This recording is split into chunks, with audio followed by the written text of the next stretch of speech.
welcome back to RC Icons. So in this episode we want to get the DF03 MS built. So the DF03 MS was released June 11th, I think, 2008. So it's kind of weird. There's two different kit numbers that I've found. So the box says 49496, but Tamiya USA says 83740, I believe. I don't know what to tell you. I can only tell you that this says item 49496. 49496 is what the box says. So the DF03 is a four-wheel drive mid-range buggy chassis, right? So the Dark Impact was the DF03 that most people know. Although the DF03 was used on quite a few cars. In fact, they did a bunch of rally cars where they sent you the Dark Impact body that you put on as like a dust shield before the rally car body went on. So I know they did the Subaru, one of the Imprezas they did on the DF03 RA, I believe is what it was called, and then they did another one as well. Might have been a Lancer, a Mitsubishi. It might have been yeah, I think that's what it was. Something's making me think that it might have been a Fiat, although I'm not sure. I know they did the Subaru on the RA chassis. So the MS version was, what was the driver's name? Mazumi. S. Mazumi. So this was his race livery back when he was a team driver. He still works for Tamiya. So this was supposed to be the all singing, all dancing, or the TRF style DF03. Now, it's a mid-range chassis, so obviously it's not like a TRF version, but the MS cars are definitely high-end cars. So this one came with a slipper clutch, a center one-way, full UJs all the way around, prop shaft, heat sinks, full bearing kit. So it was the best that you could buy, and it came with the DF03 upgraded shocks. Back then they had DF03 upgraded shocks, and they had TT02B, I believe, upgraded shocks, and they were separate. Now it's the same. So I don't know if they merged the two or if they were always the same and they just packaged them separately. But regardless, as far as the collection goes, I wanted to have the MS buggies in the collection, built of course, because there's no real kit presentation. So it took me almost 2 years to get all three of them. So I've got the TT02B MS, which is really not the best kit. Tamiya kind of dropped the ball with that one and didn't really do it as well as they could have. I mean, it comes with plastic shocks. So they did the DF03 MS and they did the DT02 MS. So we've got all three of them here. They sit right up here. You've probably been looking at them for the past 6 months. The DT02 MS, that was the most recent one I got 8 months ago. Took forever to find that one. The DF03 took a while to find that one. In fact, I had bought, I think, 2 built versions that had never been run, and for whatever reason, I never got them. I got my money back on both of them. One of them, it was a hobby shop in Australia, and I had bought it, and then before they went to ship it, they checked the contents of the box and half the car was missing. Lo and behold, they had taken parts out of the box for a custom DF03 that they had done, but forgot about it. So the guy was really polite, messaged me, was like, hey, listen, you know, when I first picked up the box, I thought the kit was full, didn't even realize, I'm glad I checked it. So I offered to buy the custom car that he used the parts on, but he was in the middle of moving the hobby shop and it was in storage, and long story short, nothing ever came of it. And then I had bought another one out of Japan, and when apparently they needed a forklift to get that off of a shelf, and they crushed it with the forklift. Don't ask me why. forklift. Doesn't make sense. So finally this one came up. I forget where I got it from, but it finally came up and I bought it. Primarily for me, it's about the livery. I love the TRF colors. I don't have any cars with TRF colors in my collection, although I have a ton of TRF cars to build. The only TRF colored shell I have is I've got Glenn's Super Astute shell that he had custom painted by Attack RC. It's sitting on my Avanti 2001 back here. At some point I need to build a chassis for that body, but that's the only TRF style livery that I have in the collection at the moment. So I really want to get one of the MS cars built. And then this one, this is all done in stickers or decals. So it'll be a little bit different as far as getting this decaled up and having it look right. But nonetheless, I'm looking forward to building it.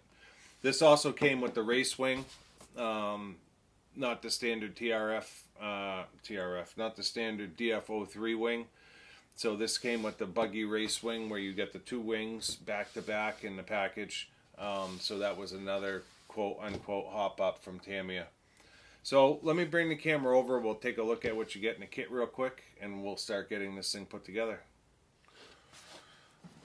DF03 MS. So that's your box. Awesome box art. I mean, it's just a picture of the car, but this is just one of those that once you see it, if you're in the TRF, you kind of have to have it. And there's no mistaking it once it's done. So these are your hop-up parts here. So there's your DF03 shocks, your slipper clutch, your hardened turnbuckles, aluminum prop shaft, aluminum steering shaft, UJs, your center one-way, and your 3 heatsink bars. So I've got a ton of DF03 hop-ups. I've got a couple of the slipper clutches. It was so hard to find the kit, I was like, forget it. And I bought a Dark Impact kit, and I was just going to turn it into an MS. So I started buying all the parts to do it, and then finally I landed the kit. So I have a Dark Impact that at some point, I don't know if I'll build it. Maybe I'll let Caleb build it and run it. But we have an extra one, and I've got a ton of hop-up parts for it.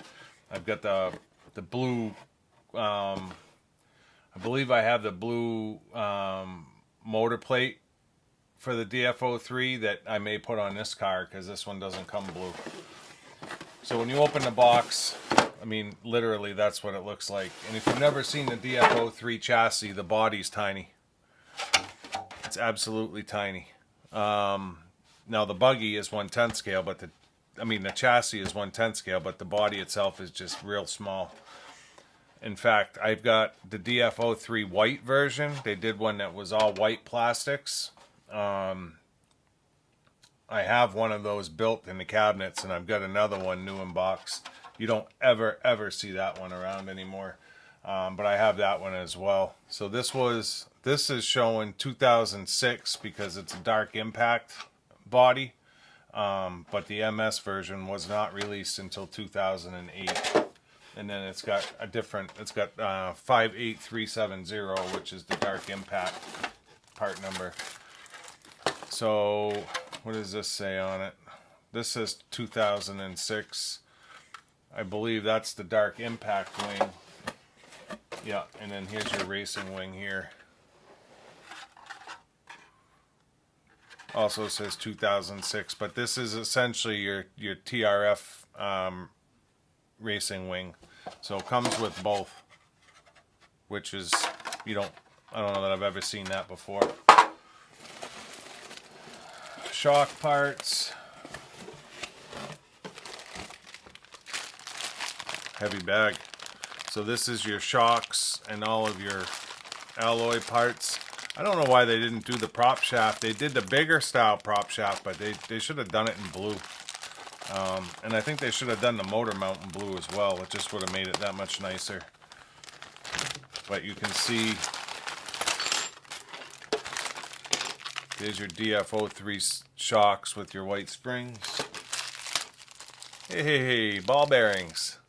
But they still got to pinch you with a couple of 850 bushes in there. It's like, just do it all ball bearing.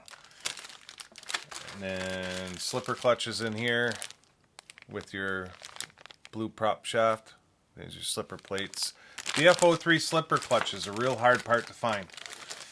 People ask insane money for them on eBay, and I don't really know why. So that's the turnbuckle for your steering. This has a real, not a professional. This car has a really long steering arm. The servo sits almost in the back of the chassis, and then the arm comes all the way up. That's the turnbuckle for it right there. It's absolutely huge. And then they call, this is a hop-up. It's the lightweight battery pin. Got metal diff cups. Those are your blue heat sinks, motor heat sinks right there. There's 3 of them that go in the back. And it's more of a new style UJ. Then you got your hardened blue and black turnbuckles. So that's essentially it. These are our chassis parts here. And you can see with the presentation of the kit why it's not one that I'm like, it's not a new in box. I would never keep this for a new in box. And then there's your sticker set. So it'll definitely be cool. The stickers are cut to the shape of the racing wing, so that's neat. So we don't need some of this right now. That and that can stay inside the box. Really don't need wheels and tires. And oh, maybe they don't even give you tires. Yeah, they don't even give you tires unless somebody pinched them out. But there's no tires in here. Not a big deal. I have dual blocks like crazy, so we'll just put a set of dual blocks. Although those look like they might be different than dual block. But you'll have to let me know in the comments, did the DF03 MS come with tires or no tires? High density spike tires not included. Yeah. And they don't look like dual blocks, but maybe they are. I'll have to break out a set of dual blocks to look at them. So yeah, the tires weren't included, but the rims were. So yeah, let me get this broken out and ready to go, and we'll get started on it. See you in a second. All right, so we're ready to go. I just opened up all the bags and got everything sorted, and then I pulled out some of my DF03, the parts I started to put together here to make an MS. And I have 2 of the heatsink sets. I've actually got 2 of the DF03 slipper clutches. We won't be using them because we have it. And then I've got 2 of the DF03 blue motor plates. So this is the silver one that comes in the kit. We'll throw a blue one in there just for the sake of it, because I've got 2 of them. Looks like I was preparing to build 2 DF03s because I was buying 2 of everything. So the rest of this will just get put away for a rainy day or another car, or someone's looking for parts. I've got tons of parts when it comes to this stuff, so it's always good to have it. And like I said, you just can't find them. People want $100 for a slipper clutch nowadays. It's like, give me a break. So this is your manual. It does have a dedicated manual for the chassis. And then as we get it opened up, none of the hardware bags were like A, B, C, D. It's just hardware bags. It's a lot like a TRF kit. None of the bags are labeled at all. So I just opened them up and put them in bag. And then you kind of have to search for your hardware as you go. So it looks like it's got us, does it make 2? No. So it's got us making the rear diff first, ball diff. This is ball diff front and back. So it's got us making the rear ball diff first. And it looks like it's got us going straight into the rear gearbox. Yeah, the whole rear gearbox is getting assembled first. That motor plate and the heat sinks will go on. And then straight into the slipper clutch and mounting a motor. I don't know what motor I'll put in this thing. It doesn't come with a motor. I may not even fit a motor at this time. I'm not sure if I'm going to run this car yet or not. we'll have to see. We'll have to see. I mean, this is supposed to be like a race-ready version of the DF03, but the DF03, in my mind, it's not really a race buggy. Controversial. I mean, they tried to make it a race buggy, but a DB01 would probably destroy this on any track, any day of the week in standard form. So, whatever. Not that this isn't a great kit. It is. Don't get me wrong. It's an MS kit, so it's juiced up, but it's a juiced up mid-range chassis, right? So something to be said for that. So yeah, let me get started here, and I'll bring you back like I usually do as I'm putting stuff together.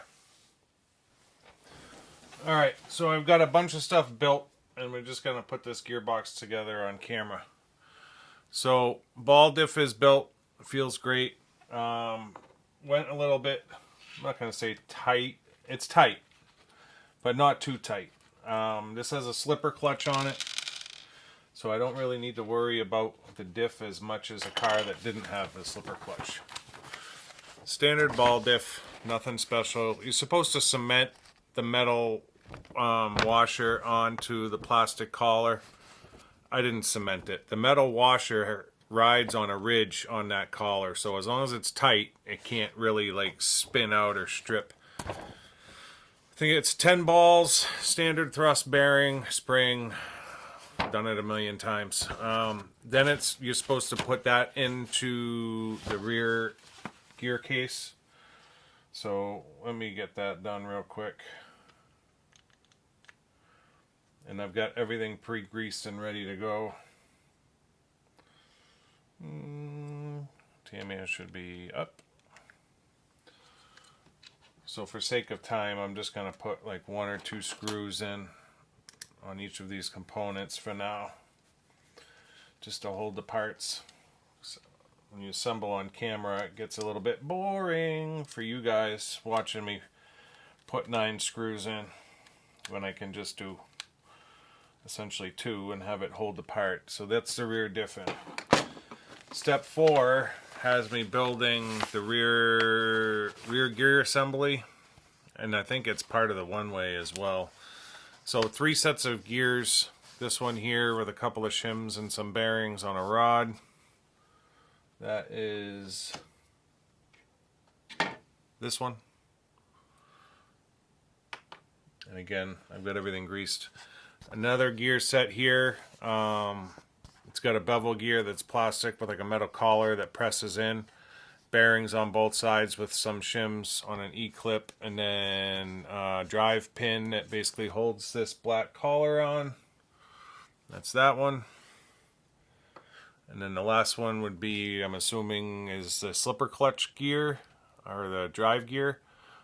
E-clip goes on, bearing on one side, 2 shims and a bearing on the other. And now we're basically putting all of those into that rear gearbox and getting that buttoned up. So if I hold it like this, it looks like this one goes in first, right there. Then it looks like this one. It's gonna go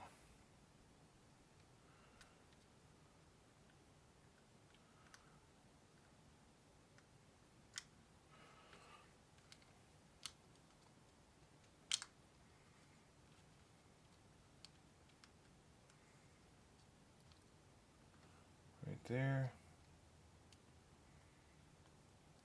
Beautiful. And then this one way goes in right there. Then we've got our gear cover.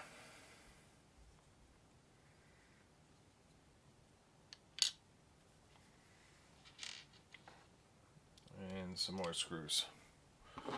Again, I'm just going to slap 2 in, and we'll see if this is indeed the one way, which I think it is. We'll see how that feels. There goes one on the floor.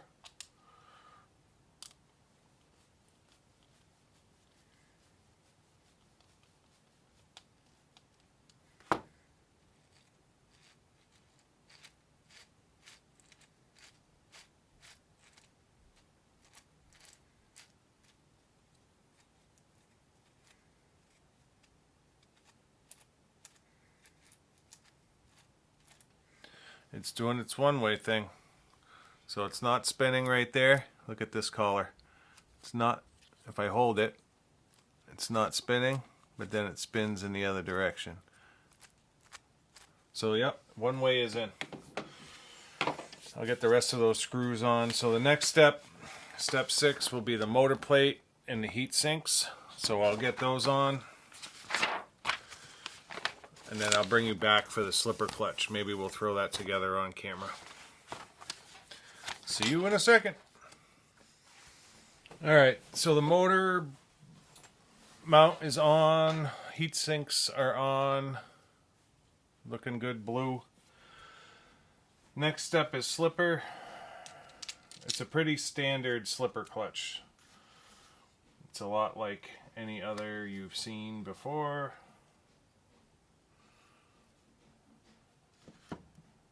Oh, the spur. Oh, it's probably a...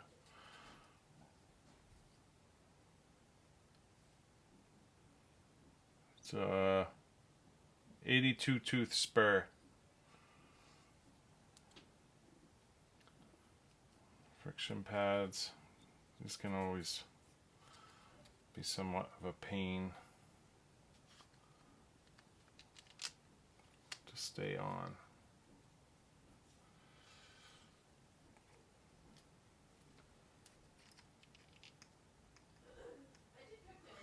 Can never get them to stay in place. Maybe if I put it this way. There we go. Alright. That one's good. Hopefully it stays good. And then this one.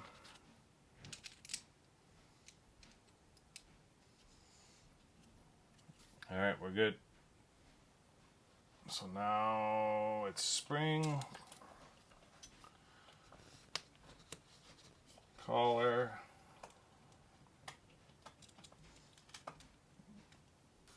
that.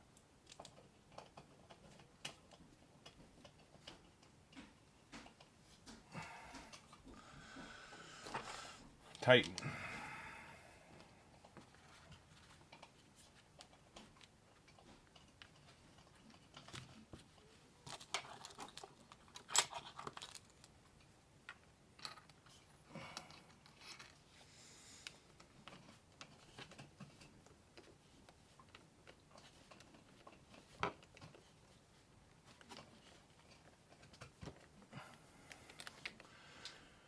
This is 1 millimeter of thread showing through the nut. I always go all the way down and back 3/4 of a turn. But that's just what I do. Don't do what I do. Do what works for you. So that's definitely more than a mil. Might be too tight, but we'll find out when we run it. I'll tell you what it is though.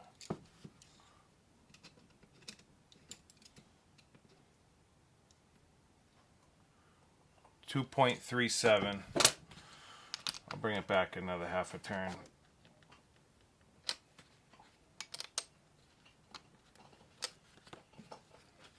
That's a good baseline. So slipper's on. Next step is mounting the motor. It's a 26 tooth pinion on that 82 tooth spur. It's a 10.89 gear ratio. Looks like you can go from a 23, 25, 26. It says is normal. Yeah, I'm sorry. The 26 tooth pinion on the 82 tooth spur is a 9.64. So you can go up to an 85 tooth spur, down to a 78, and up to a 29 tooth pinion. 29 tooth pinion will only work with the 78 tooth spur. And if you're going to go to an 82 or an 85 tooth spur, you can only go up to a 27, but you can go all the way down to a 23.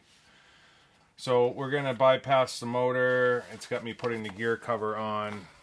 And whatever this thing is, M10, looks like the body mount. If I remember right, it's only got one mount in the back. makes it a little bit shaky, so you definitely have to use Velcro. Then it's going to get me into the rear shock towers with the wing mount, upper arms, and then lower arms UJ. So I'm going to start getting some of this pre-assembled, and I'll bring you back when I've got something to show you. Alright, so making some progress here. Step 9, like I said before, we're not doing the motor. I put the motor cover and the body mount on.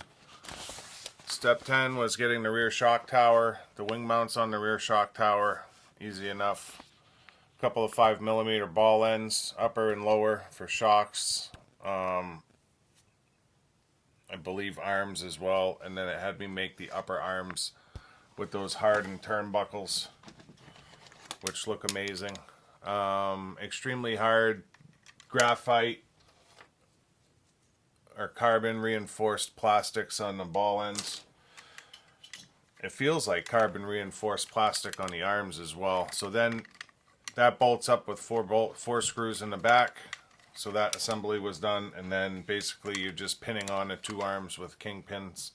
The king pins have a lot of slop in them, like a lot of play, but the arm is solid. It can't move because it's sandwiched in that rear bulkhead. Next step is building the UJs. It's the new style UJ. If you're familiar with Tamiya at all, you know what I'm talking about.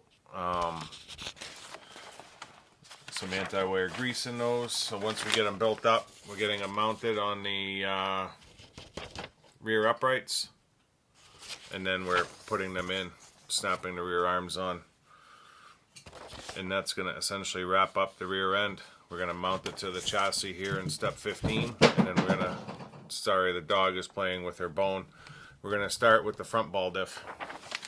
So I'll bring you back when I'm getting ready to mount this to the chassis. I'll get those UJs built up and mounted to the rear uprights. So I'll see you back here in a second. Alright, so we got the rear uprights made, the UJs made and mounted. They feel good. They're a little bit tight and springy, but it's because of the urethane bushings inside the diff cups. So the next step is to actually mount this whole assembly to the rear of this chassis. So we're going to do this on camera real quick. So there's 2 screws that come in from the top of the bulkhead and 4 screws from underneath.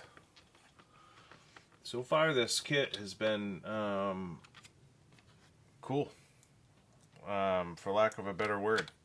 I have a tendency to do this. I think kits aren't maybe won't be as good, or I don't know why, but I felt that way with the RB5 too before I built it. I didn't give it enough credit. And I'm not sure if the regular DF03s are the same as far as the plastics and stuff go and the way that it assembles, but this thing is super precise. Everything fits great. The plastics don't let it down at all. They're not soft. It doesn't feel like you're gonna strip your screws. They just stop when you're nipping them up. So far it's been an absolute awesome build. No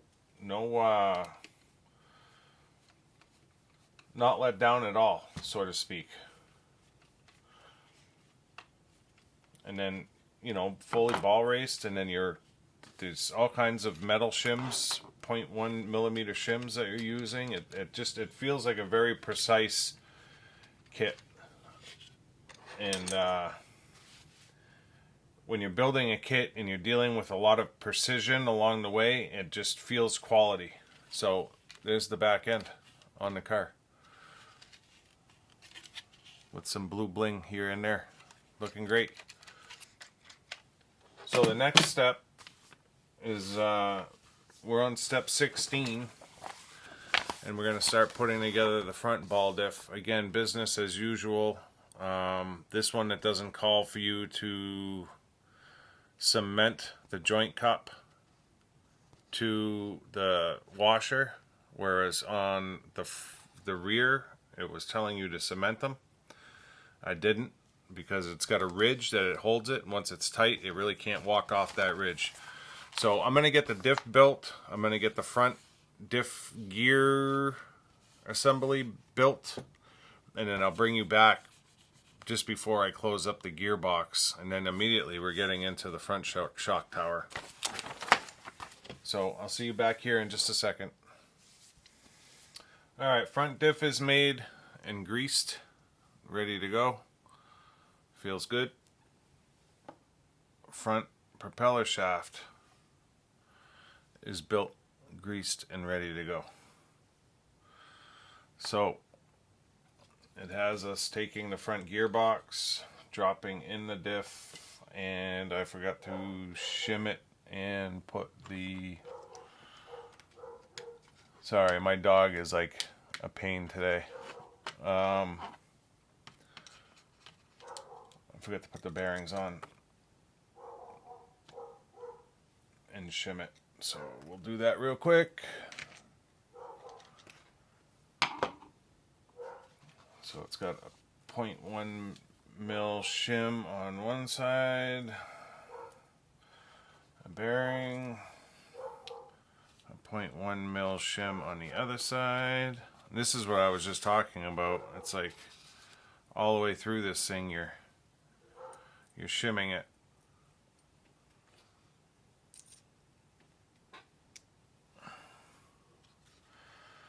All right.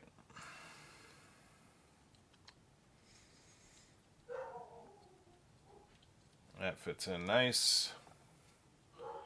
Front propeller shaft.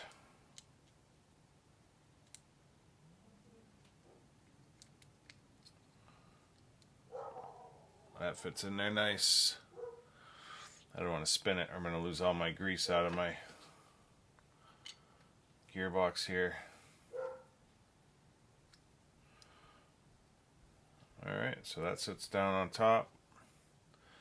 And then it's got 6 screws holding this together. I'm just going to do a couple and not bore you with putting 6 of them in. The next step has got us messing around with the front shock tower, like I said a second ago.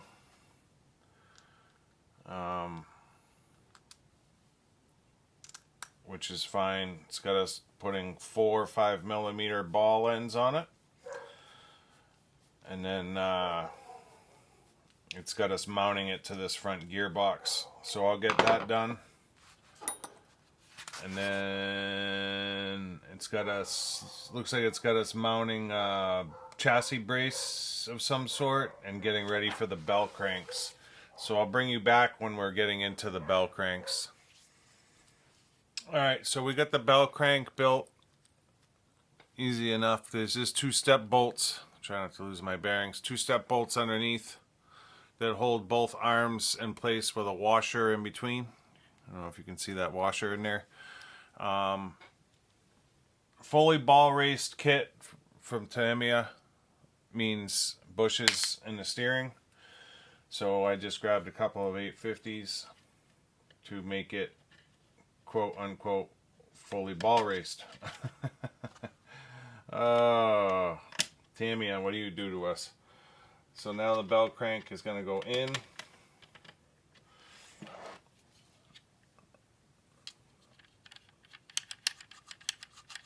Right?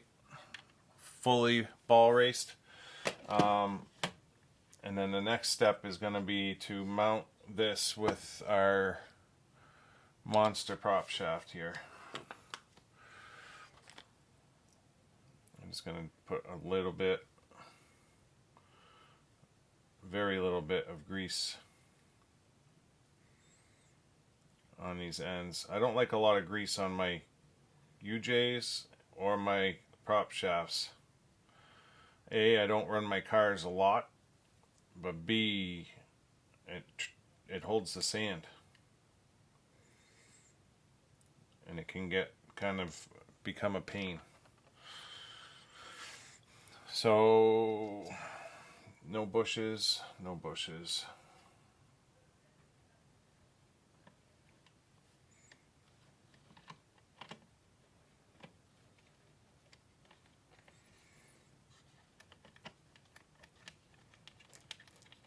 I do like that they give you a nice beefy prop shaft. There is a little bit of play in it. Can very easily be taken up with some urethane bushes. I know I have a pile of them somewhere. Actually, I bet I have some sitting right over here.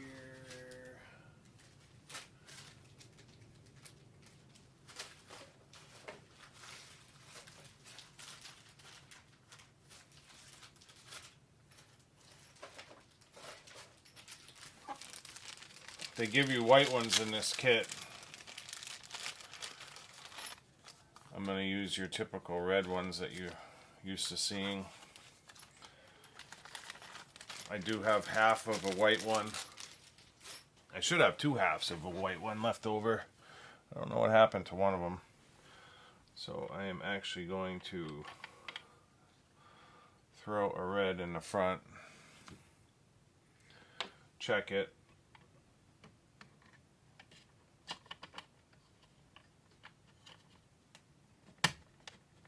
Slop's gone. So that one urethane bush, which you can see red right there, just got rid of all the slop in that. Now they don't call for that, but this is supposed to be a high-end race buggy, and I don't think a high-end race buggy should have whatever 3 millimeters of slop in the prop shaft. So I'm just going to take it on my own accord and keep that in there. And then it's got 3 12 mil self-tappers holding that in place. Got a lot of magnetic tip screwdrivers.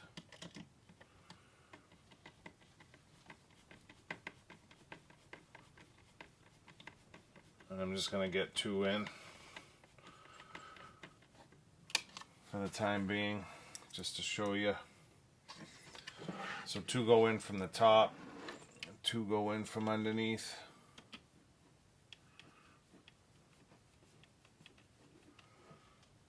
That doesn't seem right. It's going in crooked.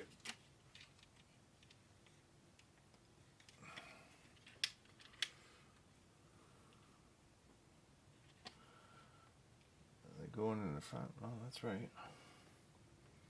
But those aren't seated. So there we go. Something doesn't feel right. Always check it. I was putting that in and it seemed like it was at a hard angle, and it was. And if I didn't stop, I would have blown it right out the side of the port for that screw. No slop. I mean, literally maybe a mil, because that's soft, right? Feels great. Front end, rear end.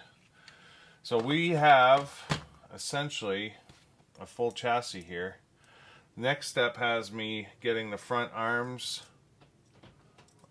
on, and looks like upper arms turnbuckles built. Those hardened turnbuckles in the front. So I will get that built, and then it's got me building the front UJs. Which, by the way, I didn't mention in the back, you actually have to drill the uprights or the C-hubs for the pin. 2.5 millimeter drill bit. Now, I live in America, so we don't typically have 2.5 millimeter drill bits. So you can see that hole right there. That hole is not drilled all the way through to capture this pin. It's a set screw that goes in there that holds the pin in place. Tells you to drill it with a 2.5. So here's a little builder's tip for any of you Americans. If you've got a set of dial calipers, digital, you're going to put it in millimeters. You're going to set it to 2.5.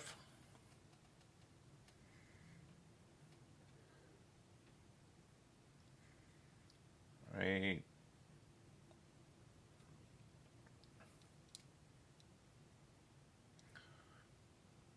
there. Lock it off. 2.5. right? Change it to inches, 0.98. I went to my bits. I've got machining bits, 0.98 bit, also known as a 2.5 millimeter bit. So just an easy way to convert without like going to Google or whatever. Do it on your dial calipers.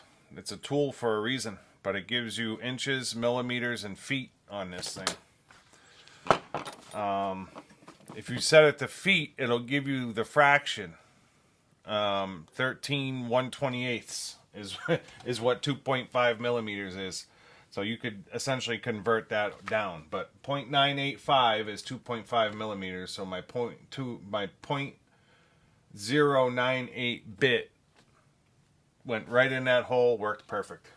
So I'm going to continue with the front end, get the front end arms on, upper arms built and on, and then front UJs, C-hubs, uprights, and get that all put together. And then we're going to get into those beautiful DF03 aluminum shocks.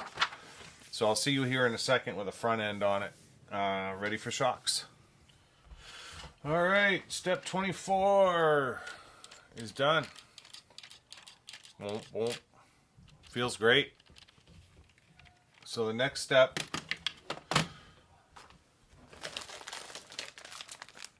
is those. So I'll get the shocks built. What does it got me doing here? Make two. It's got me doing rear dampers, and then it's got me installing, and then it's got me making front dampers, and then it's got me installing.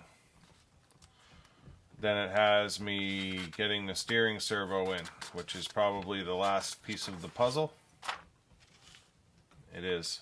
Electrics, and then wheels and tires.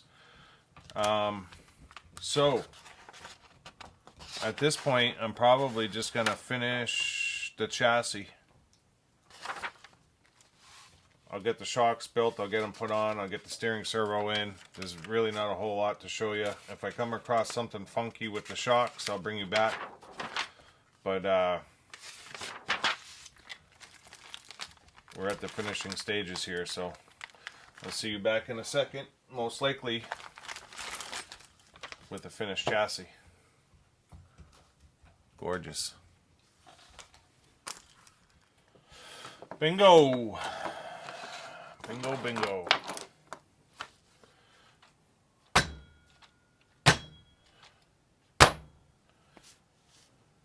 Now, I know the DF03 is supposed to be a mid-range buggy.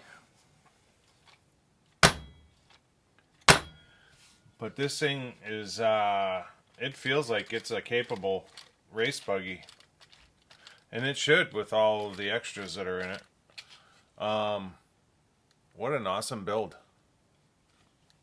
The only thing left to do is put the battery door on. I guess I can do that real quick. Pretty sure that that is just...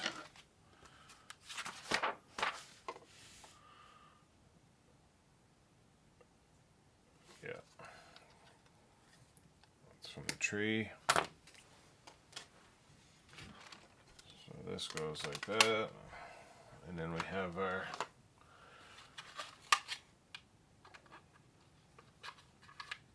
lightweight pin,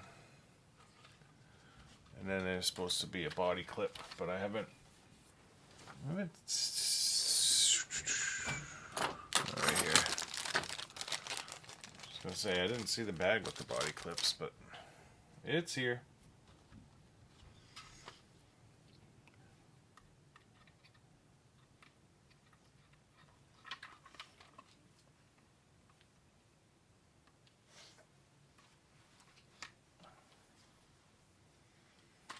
Now it's going to be a pain. Whenever you're on camera, it's going to be a pain. Boom. So there you go. Static cling today. Yeah, so it definitely feels capable. Surprised there's no screws in there. Those should have went in before the prop shaft, after steering. Did I forget some screws? No.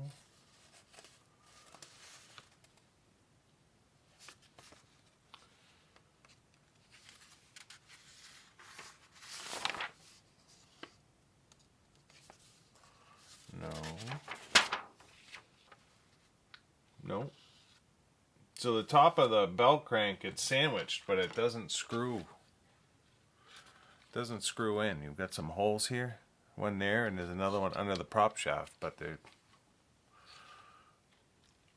doesn't show any screws going down inside that. Thing is smooth as silk, and you can see with the one way, you got forward rotation on your wheels, and then if I hold it, see that front wheel turning? But it doesn't turn going backwards. It needs some friction to work. I'm sure after a battery or something it would be a little bit easier. So yeah, the build was awesome. Building the shocks was awesome. The steering went together easy. All the measurements were perfect on the setup. There's no toe in. The camber's great. Feels awesome. Just super, super smooth. It is a mile in the air, but I'm going to leave it like that for the run, and then I'll probably drop it after the run. So the next step is going to be hammering down on the body. So it shows it being white in the front and metallic blue in the back, and then it gives you your mask line. And then the rest of the TRF is made up out of the decals, which I'm sure is going to be fun. So that will be for the next video. So let me get this mess cleaned up, and I'll bring you back for a closing. I'll see you in a second. So yeah, that was fun. What a great build. I wasn't expecting that at all. The DF03 MS from 2008. It's hard to believe that this kit's already, what, 15 years old? 15 years old, right? Crazy. It was a blast. I wasn't expecting that at all. Looking forward to giving it a little blast. I've got my white one as well. The only DF03s I have. I got another one. I have a dark impact kit that was going to become an MS until I found this one. I think what I might do with that kit is I might do a custom DF03 with a carbon fiber chassis and just throw all kinds of aftermarket custom parts at it, just for the hell of it. I think that would be fun to build. I've never seen a DF03 carbon fiber chassis build done on YouTube, and I wouldn't be doing it just for YouTube. I think I love carbon, although I haven't done any carbon builds yet. I don't think I've done one. I'm trying to think. I don't think I've done one carbon build yet, and I've got a ton of... Oh, I used carbon on the Javelin, but it's not a carbon chassis. But I've got tons of carbon chassis and tons of builds to do with carbon, so maybe that's one that will be coming up in the future. We'll have to see. I've got a bunch of TRF buggies to build, a 503, a 511. I've got a 501 to clean up, and those are all going to have carbon chassis, the 503 included. We're not using the alloy chassis, so yeah, we'll have to see.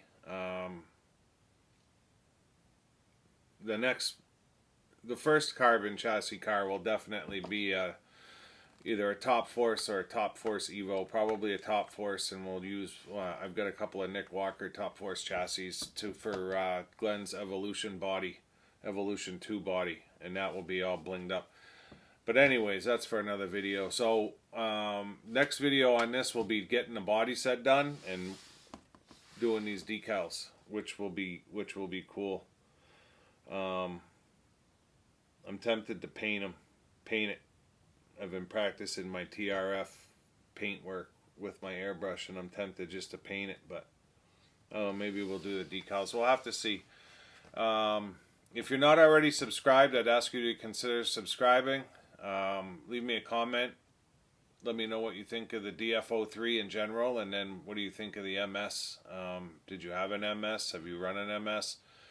I know it's totally different than your standard DF03, but for it being what Tamiya called a mid-range chassis, now those are Tamiya's words, this thing is absolutely killer.